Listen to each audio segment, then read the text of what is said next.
Hey, I'm Bobby from Bar Resource. I'm a blogger, bartender, mixologist. Today I'm actually working with an Almighty Double Espresso shot. Really bold flavors, great for on-the-go coffee, but today we're actually using it in a very simple espresso martini recipe. Alright, so first and foremost we want to go over what tools you need. We need our shaker, we need our strainer, and then we need our jigger, because this is a measured cocktail. As far as ingredients, again, only 3 things. We need our vodka, we need our Demerara syrup, which is a lot like a brown sugar syrup made from turbinado, and then we just need our Almighty.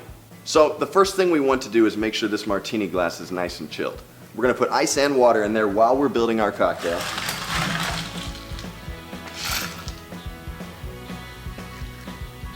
You'll put it aside and then we'll get set up on our shaker here.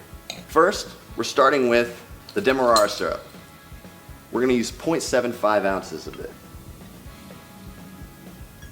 Then we're going to use 2 ounces of our vodka.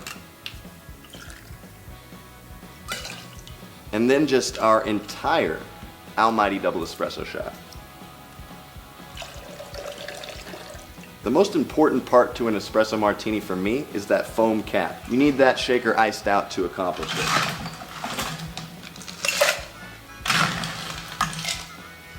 All right, and then it's going to be a 10 to 15 second shake. Let's make it 15 seconds just to be safe on this one.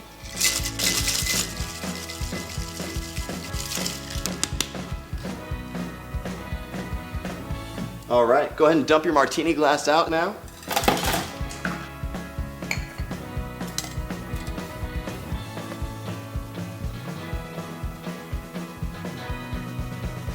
And last but not least, we're gonna go ahead and garnish. I like to use espresso beans and just float them right on top.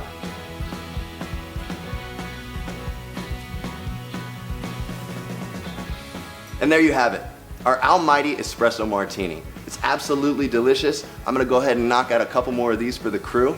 Thank you guys for tuning in, and I'll catch you next time.